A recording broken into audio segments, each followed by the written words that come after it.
ನಿಮ್ ಪುಣ್ಯ ನಿಮ್ಗೆ ಕನ್ನಡ ನಾಡು ಸಿಕ್ಕೈತೆ, ಕನ್ನಡಿಗರ ಮನಸ್ಸಿನಲ್ಲಿ ಇನ್ನೂ ಜಾಗ ಉಳ್ದೈತೆ. ನಿಮ್ಮಂತವ್ರು ಎಷ್ಟ್ ಬಂದ್ರು ನಮ್ ಗುಂಡಿಗೆ ಗಟ್ಗೆ ಐತೆ, ಇನ್ನೂ ಭಾಷೆ ನೆಟ್ಗೆ ಐತೆ. ಕೊಟ್ಟಿರೋ ಮರ್ಯಾದೆ ಉಳಿಸ್ಕೊಳ್ಳೋದೀಗ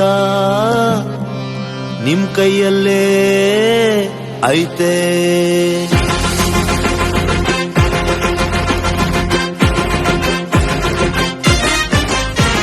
ಈ ಕೆಲ್ಸ ಬೇಕು ಅಂತ ಇಲ್ಲೇ ಝಾಂಡ ಊರಲ್ವಾ, ಇಲ್ಲೇ ಜೀವನ ನಡ್ಸ್ಕೊಂಡ್ ಹೊಟ್ಟೆಗ್ ಅನ್ನ ತಿನ್ನಲ್ವಾ, ಇಲ್ಲೇ ಇದ್ಮೇಲೆ ಇಲ್ಲಿನ ರೀತಿ ನೀತಿ ಬೇಕಿಲ್ವಾ? ಏನೋ ಬಡವ ರಾಸ್ಕಲ್ ನಿಂಗೆ ಕನ್ನಡ ಬರಲ್ವಾ? ಏನೋ ಬಡವ ರಾಸ್ಕಲ್ ನಿಂಗೆ ಕನ್ನಡ ಬರಲ್ವಾ?